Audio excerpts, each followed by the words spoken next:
गुरुजी, स्वागत है। शांति आश्रम में ये सत्यनारायण मेडिटेशन पॉइंट है। बंगाल इलेक्शन बारे में बताइए। सतिया वो क्या है, आज की भारतीय जनता बहुत ही जागरूक हो गई है, वो पढ़ी लिखी हो गई है, युवा पीढ़ी ज़्यादा है अपने देश में। उसकी प्रतिशत ऐसा लोग बोलते हैं 37 से 40% जो हमारे भारत के नागरिक हैं वो युवा पीढ़ी के लोग हैं, वो बहुत पढ़े लिखे हैं। अपने बीबी नगर में देखो ना, डॉक्टर इंजीनियर क्या क्या सब पढ़े लिखे हैं, तो उनको पता है कि ये पॉलिटिकल पार्टीज देश के लिए कौन काम करता है, देश के हित में कौन सोचता है। और जो जातिवादी है, जो वंशवादी है, जो छत्रवादी पार्टियां हैं, वो केवल अपने स्वार्थ के बाद में सोचती है।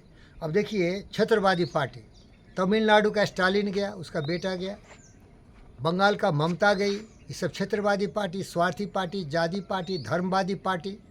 इसके बाद केजरीवाल गया, चोर साला शैतान की औलाद। अब अखिलेश भी गया, ये देखो लल्लू भी गया। ये सब क्या है? स्वार्थी पार्टी है। क्या है सर? स्वार्थी पार्टी। ये देश के लिए नहीं सोचता, क्योंकि ये वंशवादी पार्टी है। क्या है? वंशवादी पार्टी है। ये देखो, नेहरू वंश का क्या है, अपने बारे में सोचता है। एक ज़माने में हमारे दादाजी पितामह राज करते थे, और वो क्या करता है, दुश्मनी करने लगता है जो राष्ट्रवादी पार्टी हो। नरेंद्र मोदी को सब गाली देता है। ममता क्या बोली थी, बंगाल में आएगा ना तो उसको मैं कक्कर पत्थर के खिला दूंगा, गाली दे रही थी, दुश्मनी करती थी। नरेंद्र मोदी के पार्टी से उठ के भाग जाती थी। जब कोई राष्ट्रहित में चीफ मिनिस्टर और प्राइम मिनिस्टर के पास मीटिंग होती थी तो इतनी बदमाश थी, सन की बुढ़िया पागल, कि डिक्टेटर समझती थी। वो समझती थी कि बंगाल में उसका बाप का राज है, कभी बंगाल के लोग उसको लात नहीं मारेंगे, जूते नहीं मारेंगे, कोरे नहीं मारेंगे। आज बंगाल की जनता समझ गई है कि एक ही पार्टी है जो उसका कल्याण कर सकता है, राष्ट्रवादी पार्टी, जो सारे घूसपैठियों को, जिसके की समर्थन से जीत रही थी, जो बेनामी वोट थे, जो वोट थे ही नहीं, वोटर उनके नाम लिस्ट में थे, हर तरह से ये राष्ट्रवादी पार्टी ने सही कर दिया। और यहाँ के जो सच्चे नागरिक थे, जो देशभक्त थे, लात मार के भगा दी उस बुढ़िया को। स्टालिन जो गाली देता था राष्ट्रवादी पार्टियों को, सालों को भगा दिया। और एक विजयन आ गया वहाँ, फिल्म एक्टर, वही सबसे ज़्यादा वोट लिया तमिलनाडु में। तो आज की जनता जागरूक है, उसको विकास चाहिए, उसको सुरक्षा चाहिए, उसको जाति पाति धर्म क्षेत्र मजहब साहब से ऊंचा उठना है, उसको वंश नहीं चाहिए, उसको नया वंश बनाना है देश के लिए, देश के लोगों के लिए, देश के जनता के लिए। इसीलिए ऐसे परिवर्तन हो रहे हैं। अब अगर आप देखेंगे भारत के मामले चित्रत्र को, तो पूरा भगवा बना हुआ। भगवा का मतलब क्या है? Saffron, sacrifice. What is the meaning of saffron? Sacrifice. Hind देश का प्यारा झंडा ऊंचा सदा रहेगा, ऊंचा सदा रहेगा। सच्चाई संकेत है सच्चाई का। सफ़ेद क्या है? सच्चाई का।